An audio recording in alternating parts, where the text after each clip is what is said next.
बिस्मिल्लाहिर्रहमानिर्रहीम, अस्सलाम वालेकुम and a very good morning to all of you. उम्मीद करती हूँ कि आप सब खैर खैरियत से होंगे और होंगे भी क्यों नहीं, क्योंकि मैं आपके साथ मौजूद हूँ। आप देख रहे हैं सुबह की सोच, मैं हूँ गज़ल आमान और आप सबको आज जुमा भी मुबारक। और आपको पता है कि जुमे वाले दिन जब हम आपके सामने हाजिर होते हैं तो बहुत सारी चीज़ें लेकर आते हैं, खुसूसी सेगमेंट्स भी होते हैं जिसमें हमारी रहनुमाई भी हो सके।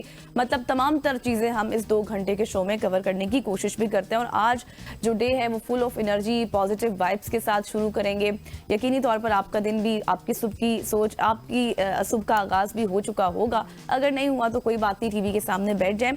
और आज जुम्मा है, स्पेशली तौर पर आपने मुझे भी अपनी दुआओं में याद रखना है, क्योंकि आप सब जानते हैं कि it's not just a Friday, it's a gift from Allah. और साथ ही साथ आपको पता है कि जुमे वाले दिन एक ऐसी घड़ी ज़रूर होती है जिसमें मुसलमान बंदा जब भी अल्लाह ताला से जो भी दुआ करता है तो उसकी दुआ को ज़रूर कबूल किया जाता है। So let's start. हम शुरू करते हैं अपनी सोशल ट्रेंडिंग स्टोरीज के साथ। तो सबसे पहली स्टोरी ये है, शेख डॉक्टर सालेह बिन फौजान को सऊदी अरब का नया मुफ्ती आज़म मुकर्रर कर दिया गया है। खादिमैन हरिमैन शरीफैन शाह सलमान बिन अब्दुल अजीज़ ने शाही हुक्मनामा जारी कर दिया और शेख डॉक्टर सालेह बिन फौजान बिन अब्दुल्ला अल फौजान को वज़ीर के ओहदे के साथ जो है वो उलमा की कौंसिल का चेयरमैन और जर्नल प्रेसिडेंसी बराए साइंसी तहकीक और फतवा का जर्नल चेयरमैन भी मुकर्रर किया गया है। आपको ये भी वाज़ेह रहे कि ये तकर्री साबिक मुफ्ती आज़म शेख अब्दुल अजीज़ के इंतकाल के बाद अमल में आई है। और शेख अब्दुल अजीज़ अल शेख 23 सितंबर को 84 बरस की उम्र में वफात पा गए थे। वो 1999 से मुमलिकत के मुफ्ती आज़म के तौर पर खिदमात अंजाम दे रहे थे और उनका शुमार इस्लामी दुनिया के मोतबर उलमाए कराम में भी होता था। और वो कई दहाइयों से इस ओहदे पर, इस मनसब पर फाइज थे। और इसके साथ साथ अब जो नई तकर्री हुई है, ये इस बात का भी सबूत है कि सऊदी क़यादत दीनी रहनुमाई के लिए बहुत ही दानिश्वर लोगों को, बहुत ही इल्मी और एतदाल पसंद लोगों को हायर करती है। ऐसी शख्सियात जिनकी सोच भी एक मुतवाज़न तरीके से होती है, मतलब कोई सख्त गिर सोच नहीं होती। और अभी डॉक्टर सालेह बिन फौजान जिनकी तकर्री हुई है, इनकी सोच भी कोई सख्त गिर नहीं है, बल्कि जो मौजूदा सऊदी विजन है जिसके हवाले से हम अक्सर और बेशतर बात भी करते हैं, 2030 विजन, उसके साथ मुताबिकत भी रखती है। तो बहुत सारी चीज़ें, बहुत सारी पेशरफ्त भी होंगी। आज जुम्मा भी था और इस हवाले से ये अच्छी खबर भी थी, तो आपके साथ हमने ये शेयर की है। आगे बढ़ते हैं और साथ ही आपको बताते हैं, अब लिए चलते हैं आइसलैंड, जहां पर आप जब ये खबर सुनेंगे तो आपको हैरत होगी, क्योंकि पहली मरतबा वहां पर मच्छर की दरियाफ्त हो चुकी है। दुनिया का सर्द तरीन और बर्फपोश खित्तों में शुमार होने वाला आइसलैंड अब उन चंद ममालिक की फहरिस्त में निकल आया है जहां कभी मच्छर नहीं पाए जाते थे। साइंसदानों ने मुल्क में पहली बार कुदरती माहौल में मच्छरों की मौजूदगी की तस्दीक कर दी है। ये मच्छर क्योफेल केजोस के इलाके से दरियाफ्त हुए और माहिरीन के मुताबिक ये मच्छर कोलेस्टाला एनुलाटा नस्ल से ताल्लुक़ रखते हैं और ये यूरोप, शुमाली अफ्रीका और शुमाली साइबेरियन जैसे वसी इलाकों में पाए जाते हैं और सर्द मौसम बर्दाश्त करने की सलाहियत रखते हैं। ये नस्ल सर्दियों में महफूज जगहों पर छुप कर गुजारा तो कर लेती है, इसलिए वो तवील और सख्त सर्दियों में भी जिंदा रहने की सलाहियत रखती हैं। अगरचा अब ये वाज़ेह नहीं कि मच्छर आइसलैंड तक कैसे पहुंचे, लेकिन माहिरीन ये ख्याल कर रहे हैं कि वो जहाज़ों या फिर कंटेनर्स के जरिए आए होंगे, या फिर जब सामान की शिपमेंट वगैरह इधर उधर होती है तो तब भी आ सकते हैं।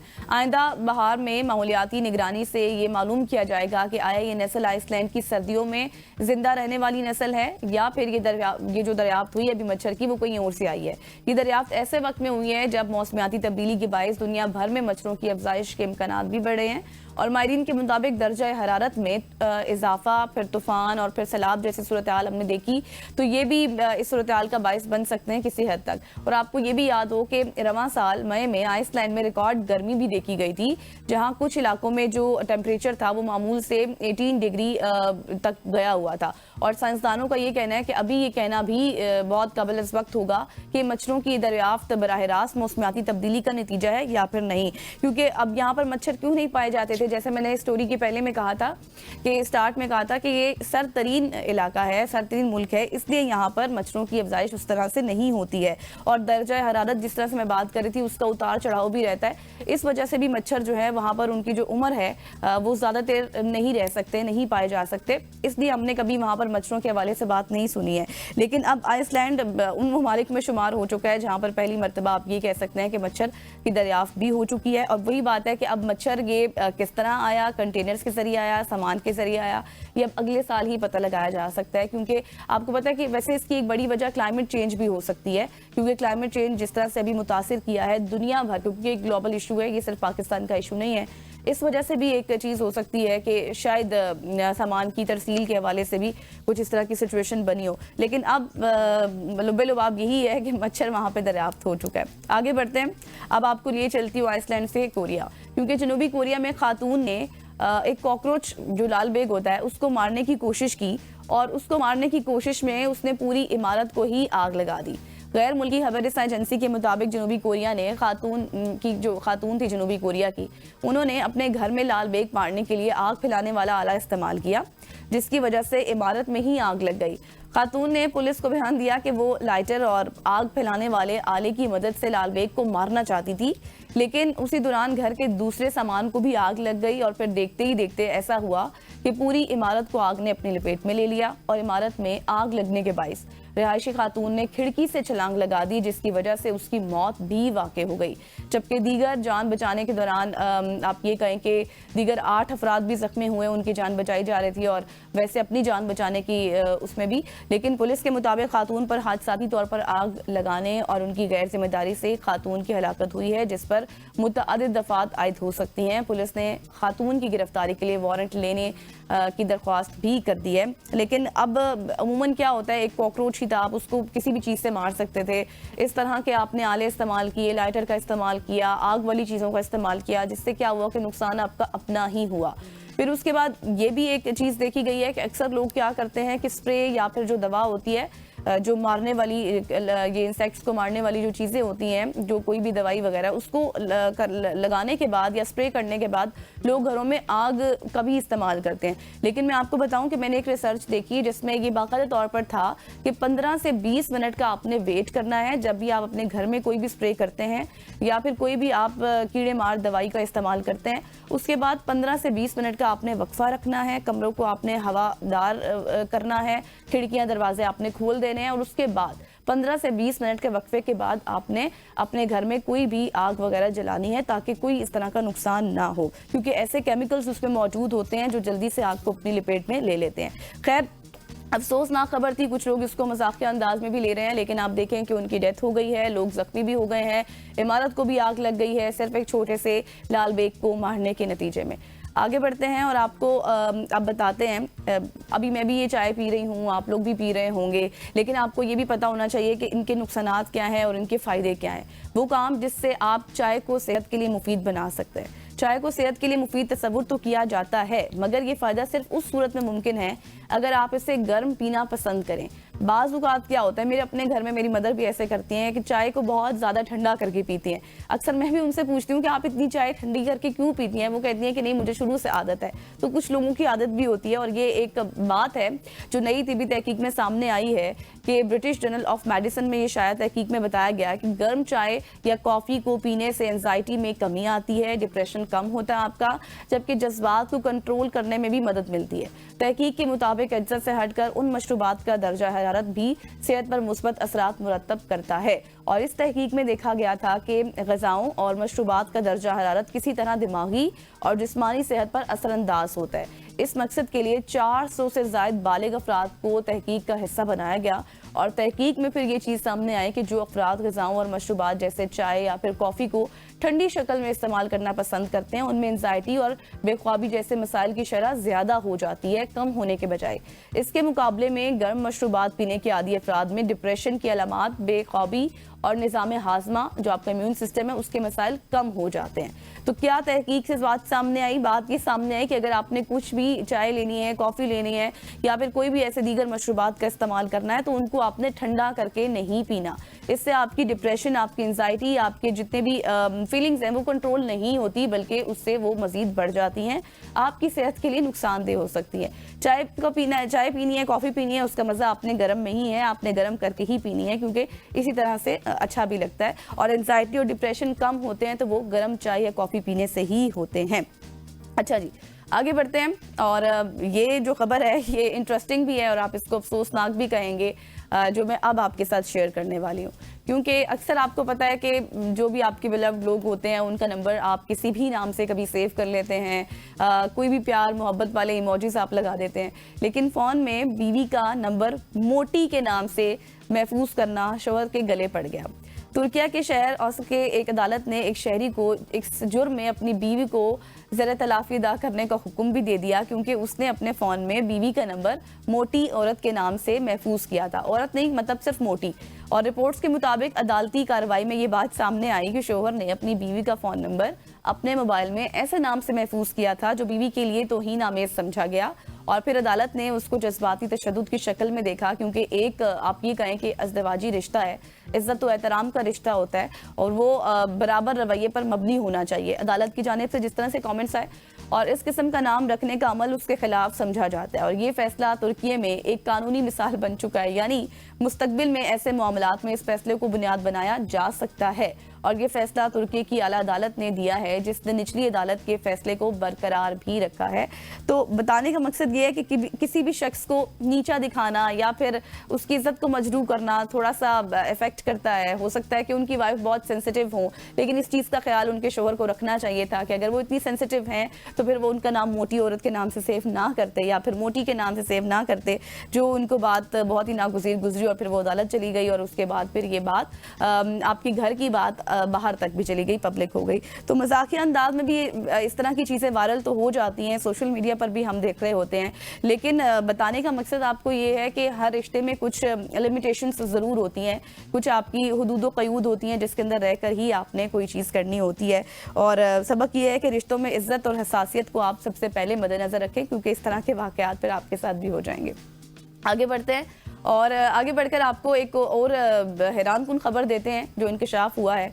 फूड डिलीवरी ऐप से लाखों का फ्रॉड, 2 साल तक मुफ्त खाना भी खाया गया है। ये अनोखी सी वारदात है जो कि हुई जापान में। एक 38 साल शख्स को 2 साल तक फूड डिलीवरी ऐप को धोखा देकर मुफ्त खाना हासिल करने के इल्जाम में गिरफ्तार कर लिया गया। हुआ कुछ यूं, जो रिपोर्ट हमारे सामने आई वो ये बताती है कि मुलजिम ने ऐप के सिस्टम की कमजोरियों का फायदा उठाते हुए तकरीबन 1000 खाने मुफ्त में हासिल किए, और मुलजिम ने फूड डिलीवरी ऐप पर 124 जाली अकाउंट्स बनाए। वो प्रीपेड कार्ड से अदायगी करता था, फिर चंद दिन बाद मेंबरशिप मनसूख कर देता था। फिर क्या होता था कि कंपनी उसकी सरगर्मी को ट्रैक नहीं कर सकती थी जब वो चीज़ें मनसूख हो जाती थी, और अक्सर नॉन कंटेंट डिलीवरी का ऑप्शन भी वो इस्तेमाल करता था, और फिर ये दावा करता था कि उसको खाना मौसूल ही नहीं हुआ, और फिर कंपनी इस दावे पर रिफंड जारी कर देती थी। लेकिन एक मौका पर ऐसा हुआ कि उसने तकरीबन 150 अमेरिकी डॉलर का रिफंड लिया, जो ये कहकर कि आइसक्रीम, चिकन और जो स्टेक्स होती हैं, चिकन स्टेक्स होती हैं या फिर बीफ और इस तरह से दीगर जो आइटम्स होते हैं वो मेरे तक अभी तक पहुंचे नहीं है, डिलीवर नहीं हुए। तो फिर पुलिस के मुताबिक इस फ्रॉड से फूड डिलीवरी कंपनी को तकरीबन 24,000 अमेरिकी डॉलर का नुकसान हुआ, और गिरफ्तारी के बाद मुलजिम ने यह इतराफ़ किया कि शुरू में बस एक तजुर्बा किया था, लेकिन जब वो कामयाब हो गया तो फिर मेरे लिए रुकना मुश्किल हो गया, और फिर वाक़े बाद कंपनी ने अपने सिस्टम में नया सिक्योरिटी अलार्म मुतारिफ कराया ताकि आइंदा ऐसी जालसाजी को रोका जा सके। तो ये तो वैसे जिस तरह से वो खुद इस चीज़ का इतराफ़ कर रहा है मुलजिम कि भाई पहले तो एक दफ़ा मेरी कोशिश कामयाब हुई तो मैंने फिर लगातार ऐसी कोशिश भी शुरू कर दी, लेकिन काफ़ी हैरान कुन है क्योंकि आपको पता है कि इस तरह से बहुत सारे उसने जाली नंबर्स का इस्तेमाल किया होगा, फेक आईडीज़ का इस्तेमाल किया होगा। कुछ लूप होल्स कंपनी के भी थे कि उन्होंने बर वक्त एक बार 2 बार क्यों इसके ऊपर तहकीकात नहीं की, इतना टाइम लेट क्यों हुआ। 2 साल का टाइम पीरियड काफ़ी लंबा टाइम पीरियड होता है, लेकिन ये मामला अब इसके ऊपर क्या ही बात की जाए, वो तो खुद गिरफ्तार हो चुके हैं और एतराफ़ भी कर चुके हैं। खैर, ये थी हमारी सोशल स्टोरीज, यकीनी तौर पर आपको पसंद आई होंगी। आगे बढ़ते हैं और आपको एक ज़बरदस्त सा पैकेज पर दिखाते हैं बलूचिस्तान से, क्योंकि बलूचिस्तान में सबसे ज़्यादा लिटरेसी रेट वाले गाँव, और आप जिसमें आप ये कहें कि जिसमें बच्चे बच्चियाँ आज भी तालीम हासिल कर रहे हैं क्योंकि उनको शौक है, दूर दराज तक वो सफ़र करते हैं। नहीं, ज़ाहिर बच्चे बच्चियाँ स्कूल के लिए तो इतने दूर नहीं जा सकते ना अपने इलाकों को छोड़कर, और फिर आपको पता है कि तालीम के जेवर से आरास्ता होने में कोई कसर नहीं छोड़ते। हानूसई के इलाके गवर्नमेंट गर्ल्स मिडिल स्कूल इसके साथ साथ वो क्या कर रहा है, वो स्कूल ज़हीन और बाहिम्मत तलबा को भी तालीम हासिल करने के लिए उनके लिए जितनी मदद हो सकती है वो कर रहे हैं। और ये पैकेज देखते हैं, फिर आपको मजीद एक्सप्लेन करेंगे। बलूचिस्तान का जिला पश्चिम इल्म अदब से मोहब्बत करने वालों की सरजमीन, यहाँ की गलियों और रास्तों में एक कहानी जन्म ले रही है। ये कहानी है अक्सा की एक बाहिम्मत और ज़हीन तालिबा। मेरा नाम अक्सा है। मैं कॉन्वेंट गर्ल्स मिडिल स्कूल साकिजी में पढ़ती हूँ। मैं 8th क्लास की तलबा हूँ और मेरा गाहू इस स्कूल से तकरीबन 40 किलोमीटर दूर है। जब हमें पता चला कि यहाँ पे एक अच्छा स्कूल है तो हम अपनी तालीम की वजह से वो गाँव पहले गाँव में रहते थे, लेकिन फिर हम यहाँ कमरे में शिफ्ट हुए थे। जब हमें पता चला कि साकिजी अच्छा स्कूल है तो यहाँ से भी साकिजी यहाँ 4 किलोमीटर दूर है, तो हम फिर भी पैदल नहीं आ सकते।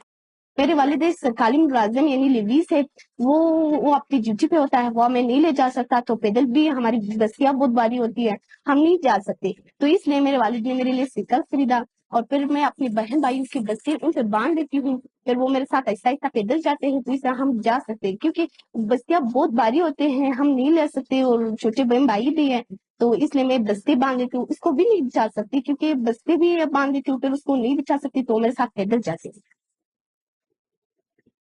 अक्सा ने साइकिल के पैडल पर सिर्फ फासला नहीं तय किया, इसने एक सोच बदली, एक ख्वाब जगाया। ये है बलूचिस्तान की बेटी, ये है जिला पश्चिम की बेटियों के लिए एक मशअले राह, जो तालीम के हसूल में आयल रुकावटों को अबूर करने का हुनर जानती है। अक्सा ने बाइसाइकिल को अपना हमसफर बनाया और रोजाना 4 किलोमीटर का सफर तय करते हुए स्कूल जाना शुरू किया।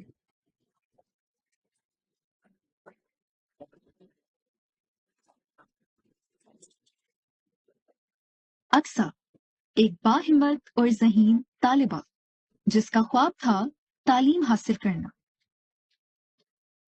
ये सिर्फ एक अक्सा की कहानी नहीं, ये पश्चिम की बेटियों का पैगाम है। तालीम हमारा हक है और हम हर रुकावट को अबूर करेंगे। ये खूबसूरत सी रिपोर्ट आपने देखी जिसमें अक्सा की कहानी थी और अक्सा ने ये बात साबित कर ली अपने साइकिल पर सफ़र करके, 4 किलोमीटर दूर सफ़र करके, कि मेहनत हो, लगन हो, उससे आप अपना कोई भी ख्वाब है उसको आप हकीकत में बदल सकते हैं। बलूचिस्तान की जो बहादुर बेटी अक्सा की आपने रिपोर्ट खुसूसी देखी है।